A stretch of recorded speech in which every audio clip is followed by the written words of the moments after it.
नमस्कार दोस्तों, मैं हूं सत्यम और आप मेरे साथ देख रहे हैं चॉइस टीवी चैनल। और आप सभी लोगों का इस चैनल के ऊपर बहुत बहुत स्वागत है।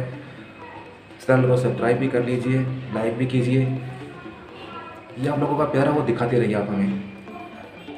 आज हम बात करेंगे एशिया के सबसे बड़े हॉन्टेड प्लेस खानगढ़ की। ऐसा किला जो एक रात में तबाह हो गया, लोग कहते हैं। गूगल की अगर रिपोर्ट देखें तो गूगल भी यही कहता है, परंतु क्या सच है क्या नहीं ये तो कोई नहीं जानता। सब लोगों के अपनी अपनी तर्क होते हैं, अपनी अपनी बातें होती हैं। कोई कुछ कहता है, कोई कुछ कहता है। सच क्या है पता नहीं। ये राज्य 400-500 साल पहले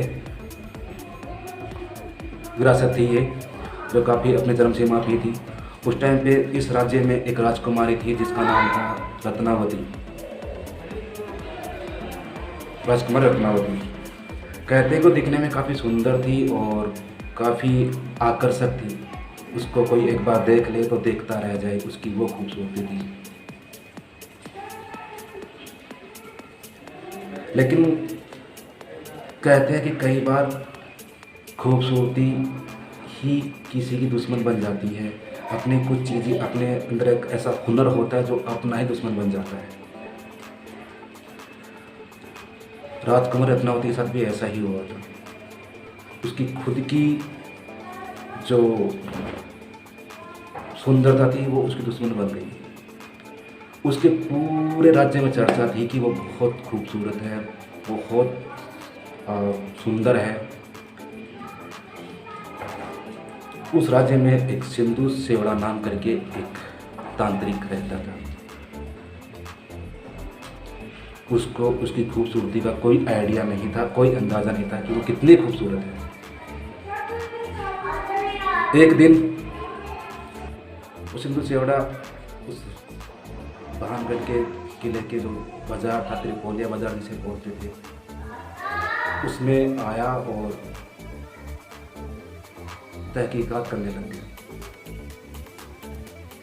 संयोगवश उस दिन राजकुमारी रत्नावती भी अपनी कुछ सहेलियों के साथ बाजार में आई हुई थी, इत्र लेने, यानी कि खुशबू लेने। लेकिन जब वो इत्र एक दुकान से ले रही थी तो तब उसकी सिंधु सेवड़ी की नज़र उस पर पड़ी, राजकुमारी रत्नावती पे। तो देख के उसको मंत्रमुग्ध हो गया। इतनी सुंदरता को देख के वो मंत्रमुग्ध हो गया। तो उसको लगा कि यार ये होती है खूबसूरती। राजकुमारी रत्नावती उस वक्त इत्र खरीद रही थी, इत्र की शीशियाँ खरीद रही थी। तो उसने क्या किया, कुछ मंत्र पढ़ दिए उस इत्र के ऊपर, तो वहाँ से चला गया। राजकुमारी भी अपना इत्र लेके फिर महल में आ गई। आने के बाद जब रात को उसने देखा, जब इत्र लगाने के लिए जब वो शीशी खोलना चाहिए, तो उसने देखा कि उसमें कुछ अलग था। क्योंकि राजकुमारी रत्नावती भी काली जादुई शक्तियाँ को जानती थी, काला जादू जानती थी सब कुछ। उसको पता लगा था कि इस पे किसी ने मंत्र मारा है जो काफ़ी भयंकर है। उसने वो शीशी उठा के एक पास में पड़ी एक पत्थर पे फेंक दी, जो महल के बगल में था। क्योंकि पहाड़ों के 3 तरफ से घिरा हुआ महल है, वो पत्थर थे, उस पर फेंक दिया तो पत्थर भी उसी से जाके टूट गई। उधर सिंधु सेवड़ा था, वो क्या बोलते हैं उसको, वो एक जगह बैठा था, इंतज़ार कर रहा था। क्योंकि उसने जो मंत्र मारा था शीशे में, वो उसका मतलब ये था कि जो भी खुशबू को लगाता तो वो उठ के रात को सिंधु सेवड़ा पर चला गया। परंतु ऐसा हुआ नहीं।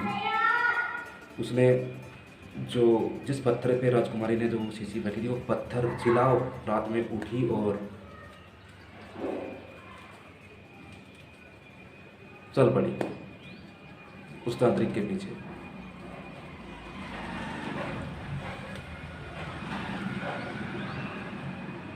तांत्रिक था, सिंधु सेवड़ा था, वो उसका इंतजार कर रहा था।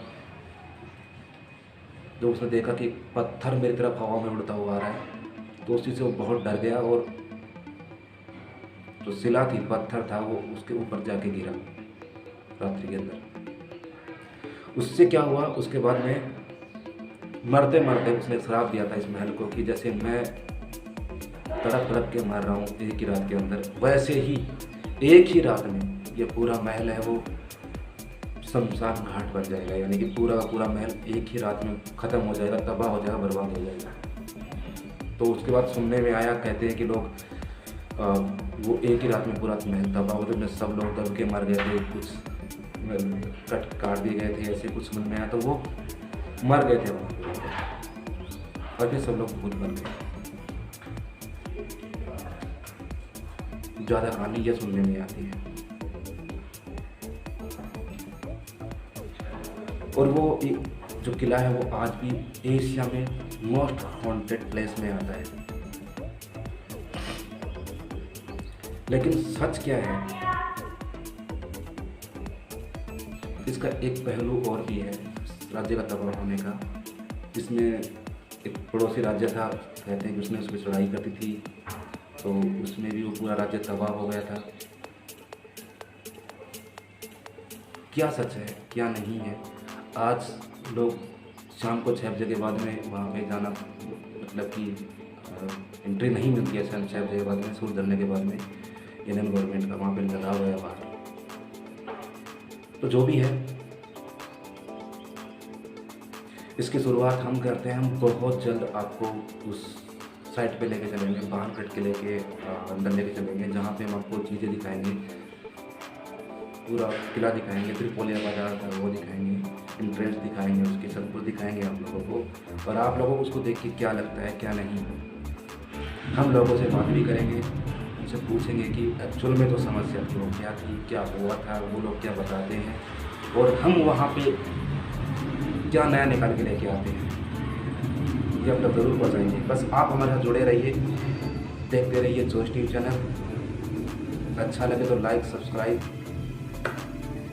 कीजिए, क्योंकि आपका प्यार ही है जो हमें उस जगह तक पहुंचाएगा।